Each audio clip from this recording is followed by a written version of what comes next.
cosecha porque el día de la cosecha va a ser todo el año. ¿Cuántos pueden creer? Nosotros vamos a cosechar todo el año. Pero hoy estamos de esa cosecha que Dios nos ha entregado, vamos a hablar de las primicias. ¿Amén? ¿Qué es una primicia? Y cuando usted le dice la palabra primicia, ¿usted qué se le viene a la cabeza? ¿Qué es? Lo primero. Entonces, cuando a mí me dicen la palabra primicia, a mí lo primero que se me viene a la cabeza es ¿qué es? Lo número uno. Amén. Y vamos a basar esa palabra en Éxodo 23:16. Les pedimos disculpas por las pantallas, se dañó el aparatico y nos ha tocado hoy bregar bastante. Dice: también la fiesta de la siega, los primeros frutos de tus labores que hubieras sembrado en el campo, y la fiesta de la cosecha a la salida del año, cuando hayas recogido los frutos de tus labores del campo. Entonces el Señor lo que nos pide a nosotros, como para, ya el pastor viene trabajando eso todo ese tiempo, lo hemos trabajado todo este mes, pero hoy voy a hacer un recorderis de lo que es una primicia.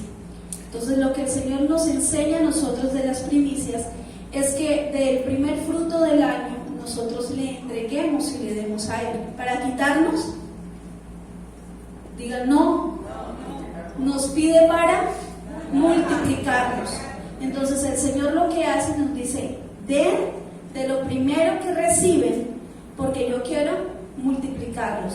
Y era una fiesta, y es una fiesta que aún se celebra, que era una fiesta, y es una fiesta que dura 7 días, la fiesta de la cosecha. Y durante esos 7 días la gente lleva presentes, hacen una fiesta para honrar a Dios. Pero el día de las primicias, ese día se entrega el fruto o lo primero de las cosechas de cada persona. Antes, entonces la gente dice: no, la fiesta de la cosecha ya no se usa, porque antes la gente llevaba la vaca, llevaba las cabras, llevaba las ovejas, llevaba los animales. Pero usted imagina eso lleno de animales hoy. ¿Por qué? Porque los tiempos cambian y ahora lo que nosotros traemos es el fruto como a nosotros nos pagan. ¿En qué nos pagan? En dinero. Entonces ahora lo que nosotros le damos a Dios es lo primero. ¿Qué es eso primero? Usted lo determina. El primer día de su sueldo, la primera semana de su sueldo, el primer mes de su sueldo, o la primera venta de su negocio, o la primera semana de las ganancias de su negocio. Usted lo decide. Nosotros no tenemos que decirle a usted qué hacer, pero debemos enseñárselo porque es una gran bendición para cada uno de nosotros. Amén. Entonces esto se hace porque nosotros anhelamos y deseamos con todo nuestro corazón que la iglesia del Señor sea bendecida. Entonces en Israel se celebraba esa fiesta, o aún se celebra esa fiesta que dura 7 días, y esa fiesta es dedicada a adorar y alabar al Señor. Son 7 días de constante alabanza y de constante adoración, pero el día sábado se llama la fiesta de los primeros frutos. Entonces el día sábado se entregan los primeros frutos de lo que yo he recibido. Y el propósito de esa fiesta era y sigue siendo darle honra y recordar que Dios es el dueño de todo. Amén. Entonces cuando yo le digo al Señor: yo del año 2020 voy a entregar mi primicia, o el primer fruto de lo que tú me has dado, yo le estoy diciendo a Dios que estoy reconociendo que Él es lo primero. Amén. Estoy reconociendo que Dios para mí es importante. Estoy diciéndole a Él que Él para mí, usted podría decir: ¿pero por qué? ¿Y en dinero? Porque las fuerzas que tú tienes y que yo tengo, el que nos levantemos, el que todos los días podamos ir a un trabajo, producir, ¿de dónde viene? Viene de Dios. Entonces debemos reconocer que Él así lo ha hecho. Y no les estoy hablando de un tema que para nosotros sea desconocido, sino de un tema que nosotros experimentamos.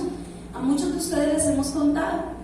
Mi esposo trabajaba en una farmacia, yo trabajaba en una clínica. Cuando nosotros a los 2 años de habernos casado nos encontramos en esas posiciones ambos, él trabajando en una farmacia y yo en una clínica. Duramos más o menos 5 o 6 años en esas labores, y siempre yo pensaba algo: O sea, una persona que no terminó su carrera, que no se especializó en nada, ¿cuál va a ser nuestro futuro?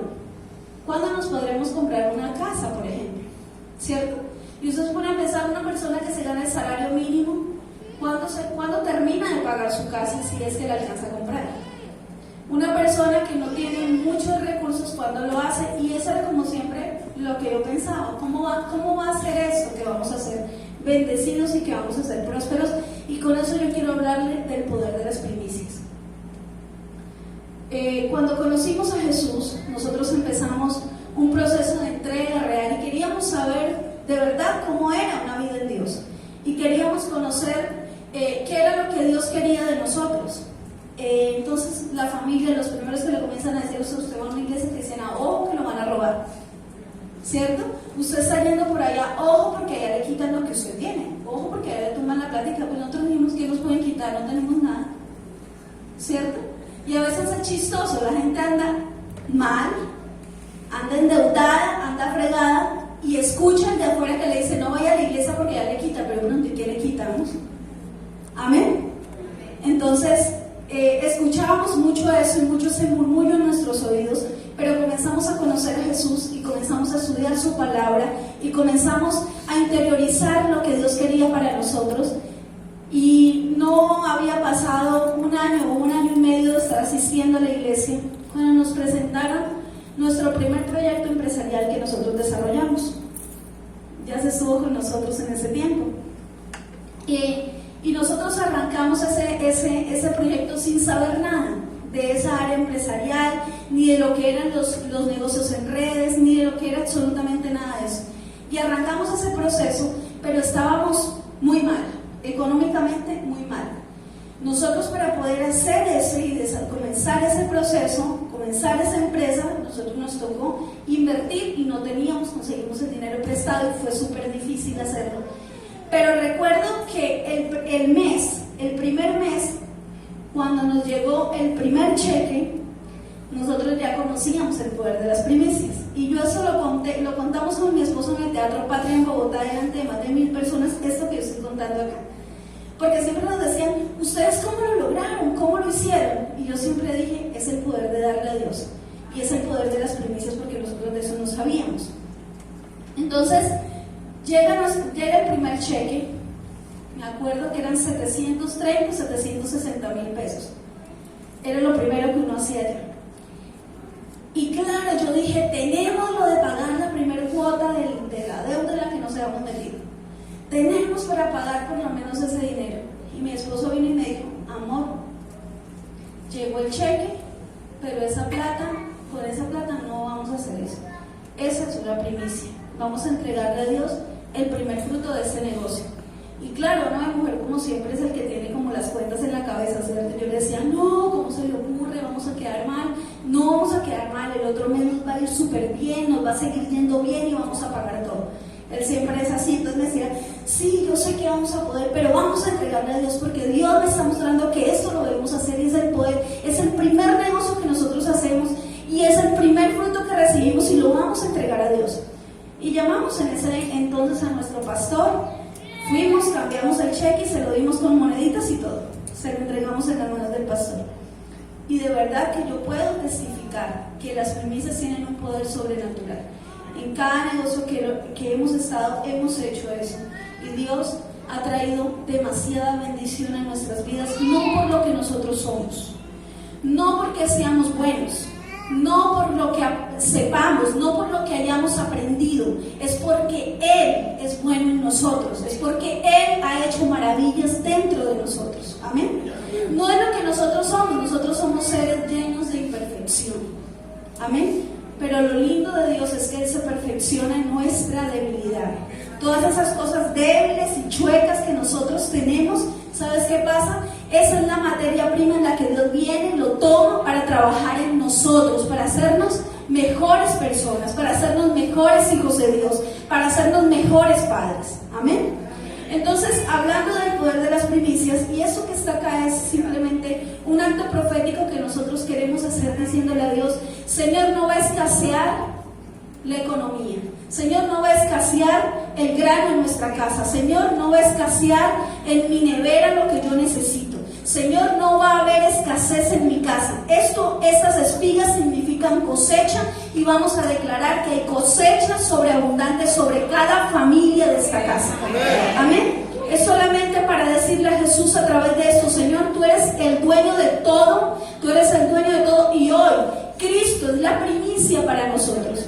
El pastor ha venido hablando de esto, explicó lo que significaba que el Padre dio a su único hijo. Amén. Entregó a su único hijo y entregó esa primicia para que nosotros fuésemos salvos. Amén. Así que la primicia más grande es Cristo Jesús en nuestras vidas. Y hablando de primicias, yo creo que es uno de los problemas que los seres humanos tenemos. Y es que nosotros no sabemos o no tenemos nuestras prioridades claras. El problema que tú y yo tenemos, o los problemas que tú y yo tenemos, radican en que tenemos desorden en las prioridades de nuestra vida. Amén. Nosotros nos enfermamos porque nosotros no tenemos orden en la alimentación. Amén. Nuestras finanzas se enferman porque nosotros no tenemos orden en las finanzas. Nuestro matrimonio falla o nuestros hogares fallan porque nosotros no priorizamos en eso. Entonces, hablando de cosecha, ¿qué es lo primero que yo voy a sembrar este año? ¿Qué es lo primero que yo voy a darle a Dios en este año en cuanto a las prioridades que yo debo tener como cristiano o como hijo de Dios? Y para eso vamos a hablar hoy de un tema que yo sé que usted se lo sabe perfectamente, que usted lo ha escuchado muchas veces, pero hoy quiero enfatizar en eso, y es el poder de las prioridades. ¿Qué es lo primero? Y vamos a hablar de 4 cosas básicas que debemos nosotros, el orden de todas las cosas. Lo primero que nosotros debemos tener en nuestra vida como prioridad, ¿qué es? Dios. ¿Qué es? Dios. Entonces, cuando yo voy al orden de las prioridades es, primero, Dios. Segundo, Familia. mi familia. Lo segundo que yo debo tener claro es mi familia. Lo tercero que yo debo, porque hablando de Dios, yo debo comenzar a servir a Dios, encaminarme en Jesús. Y lo tercero debe ser la iglesia. Y lo cuarto, mi trabajo y todas las cosas que vienen allí. Se desprende todo. ¿Dónde radican nuestros problemas, iglesia? Nuestros problemas radican en que esas prioridades están invertidas. Amén. En que yo no tengo a Dios primero, sino que tengo al trabajo primero. O no tengo a la familia primero, sino que tengo mi trabajo primero. O puse a mi familia antes que a Dios. Amén. Entonces, por eso se desordena absolutamente todo. Porque si tú y yo tenemos claro que nuestra prioridad, que lo número uno en nuestra vida es Dios, Dios se va a encargar de ayudarnos a organizar el resto. Amén. Si nosotros le damos a Dios ese primer lugar en nuestra vida, entonces Dios se va a encargar de ayudarnos para que todas las demás cosas estén en orden. Y hablando de lo primero que debe ser Dios, entonces cuando hablamos de que Dios es primero, lo podemos confundir o podemos venir y decir, no, pero es que nos podemos volver fanáticos. ¿Sí? Si me hablan de que Dios es primero que todo, entonces yo voy a poder entrar en un tema de fanatismo. Y seguramente usted puede tener la razón si no tenemos las prioridades claras. Entonces, porque yo no me puedo ir al extremo. El pastor explica esto muy bien con el ejemplo de la cruz, cuando se lo saben. El pastor explica supremamente bien esto con el ejemplo de la cruz, donde él dice que el día de la crucifixión de Jesús, Jesús estaba en el medio y a un lado tenía un ladrón y al otro extremo, ¿quién tenía? Al otro ladrón. En cada uno de los extremos había un ladrón, pero en el centro estaba Cristo. Entonces lo que esto me dice a mí es que todo lo que yo lleve al extremo me termina robando algo. Todo lo que yo lleve al extremo me va a terminar quitando algo. Si yo, mi vida, la llevo al extremo del trabajo, termino quitando el tiempo de mi familia. Si yo me voy al extremo de la iglesia, termino quitándole hasta el tiempo a Dios.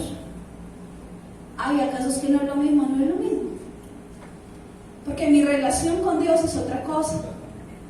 Al servicio que yo le doy a Dios en la casa, al tiempo que yo le dedico a Dios en la iglesia, es completamente diferente. Entonces, todo lo que yo lleve a los extremos me va a terminar robando algo. Si yo me voy al extremo, no es que para mí todo es Dios, todo es primero, yo tengo que orar 24 horas al día, yo no puedo eso, yo tengo que ayunar los 30 días del año, yo tengo que hacer esto, y entonces no hay tiempo para familia, no hay tiempo para nada, no trabajo. Entonces la Biblia también dice que el que no provee para su casa es peor que un impío. Peligrosa la cosa. No, pero como yo estoy dedicado solamente a orar, a levantar las manos, a adorar, y me metí a un cuarto porque lo primero en mi vida es Dios. Escuchen bien, no me puedo ir al extremo de nada. Porque mi vida tiene que estar así como estuvo Cristo en la cruz del Calvario, en el centro. Mi vida tiene que estar centrada en Cristo Jesús, que es el que me da el equilibrio para todas las cosas. Amén. Entonces, hablando de esto, hoy es un día en donde nosotros tenemos que pensar y decir: Señor, ¿qué tengo yo primero? Si yo voy a ordenar mis prioridades, yo tengo que decir: ¿qué tengo yo primero? ¿Será que realmente tengo a Dios primero? ¿O cada vez que quiero meterme de verdad con Dios, sucede un problema, vienen las adversidades y las dificultades y me aíslo y me alejo? Y no es fácil, porque no es fácil de verdad. Yo sé y entiendo perfectamente que no es fácil mantener un equilibrio, como no es fácil en medio de las adversidades mantenerse conectado con Dios. No es fácil, yo lo sé, lo he vivido. Yo sé que no es sencillo, pero también sé que es nuestra única respuesta, que es la única esperanza que nosotros tenemos. Amén. Entonces, esta semana pasaron cosas muy fuertes, y una de esas es que asistí a un funeral de la sobrinita de Debbie, del novio de Indira. Se le murió una sobrinita y era una bebé de 14 meses. Y estando en ese funeral, viendo el desgarro y el dolor de su mamá, yo tuve la oportunidad de hablar con ella y yo le decía: sé, o sea, lo que debes estar pasando no se debe asimilar a ningún dolor, porque es el dolor de la pérdida de un hijo. Amén. Entonces no se debe asimilar a ningún dolor, pero también sé que eres tu esperanza. Pero también sé que en los momentos de mayor dolor y de mayor frustración, porque se debe uno sentir impotente ante un problema de estos, entonces yo le decía: pero también sé que si entiendes que a los que aman a Dios todas las cosas nos ayudan a bien, aunque sean las más adversas y difíciles, puedes salir avante de ese problema. Claro, hay cosas que nos quieren tirar al piso. Hay dificultades que no nos quieren dejar levantar. Hay adversidades con las que usted dice: yo de esta no salgo. ¿Sí? Y hay momentos, y somos humanos, y somos seres humanos, y tenemos y estamos en todo el derecho de sentirnos abatidos, y de sentirnos cansados, y de sentir que no podemos. Usted tiene todo el derecho de caerse, todo el derecho de llorar, usted tiene todo el derecho de sentirse mal, pero usted no tiene el derecho de quedarse tirado en el piso, porque para eso vino Cristo Jesús, para levantarlo. Amén. Amén. Ahí está su esperanza y está mi esperanza. Es allí, en Cristo, donde tú encuentras esa fuerza que te levante y que te hace pasar al otro lado. Que sea fácil, nadie lo dijo. Que sea sencillo, no es verdad. Pero si yo entiendo mis prioridades, yo sé que hay muchas cosas por hacer. Si yo entiendo a quién yo le estoy sirviendo, si tú puedes entender que en medio de tu peor dificultad, de tu peor problema, de tu peor crisis, ahí está Él. En medio de tu peor crisis, Él te está diciendo: es que quiero sacar lo mejor de ti. Es que estoy procesándote porque necesito sacar la mejor vasija. Es que las cosas que se procesan realmente y pasan por los procesos más fuertes son las de mejor calidad. Entonces necesito sacar de ti esa mejor quizá hoy eres un gran ser humano, quizá hoy eres un gran padre, una gran madre. No estoy diciendo que no, pero seguramente tienes tanto para dar que Dios te está diciendo: necesito seguirte moliendo porque necesito hacer de ti una mejor persona. Y entonces yo no me asombro de eso. Esa semana, claro, vuelvo y repito, como humanos hay momentos que yo digo: wow, Señor, ¿será que hay fuerzas para esto? Y siempre las hay. Y esta semana me pasó algo fuertísimo y la persona, a la persona que yo le respondí, yo le decía: la única esperanza que yo tengo, la única esperanza que tengo es que la Biblia dice que bienaventurados los que son vituperados y a causa de su nombre hablan mentira. Amén. Entonces yo dije: si esto es una bienaventuranza de que todo el mundo fuera, hable de mí. Me puse a pensar en eso, me puse a hablar de eso. Y es que hubo personas acá sentadas en la primera fila a las que les dimos todo. Les entregamos muchas cosas, les dimos el corazón y luego me entero que hablan cosas y dicen cosas. Entonces, de repente hay momentos donde uno dice: ¿será que vale la pena? ¿Sí? Tú dices, como humano, estoy hablando de mi parte humana. En mi parte humana me pongo a pensar: ¿y será que vale la pena? ¿Sí? Me senté, iba en el carro con mi hijo y me llegó un mensaje de una persona X con la cual estuvimos, mejor dicho, en muchos procesos y le ayudamos muchas cosas. Me dice: me acabo de enterar que ustedes hacen esto y que yo no sé qué. Yo, Jesús. Entonces por un momento me quedé así como en shock. Y entonces mi hijo me dice: ¿qué pasó, mami? Entonces de una vez, como yo no puedo darle cabida a que mi mente me mate, busqué la cita bíblica, ¿sí? Automáticamente me vine y dije: no, yo no puedo darle permiso a esto. Mi hijo, mejor dicho, fue cuestión de segundos, mi hijo me estaba preguntando: mami, ¿qué pasó? Y mientras él me preguntaba ¿qué pasó?, yo le pasé esta cita, yo leí automáticamente esa cita bíblica que está en Mateo 5:11 y dice: bienaventurados sois cuando por causa mía os vituperen y os persigan y digan toda clase de mal contra vosotros mintiendo. Amén. Y entonces luego dice: gozaos y alegraos porque vuestro galardón es grande en los cielos, porque así persiguieron a los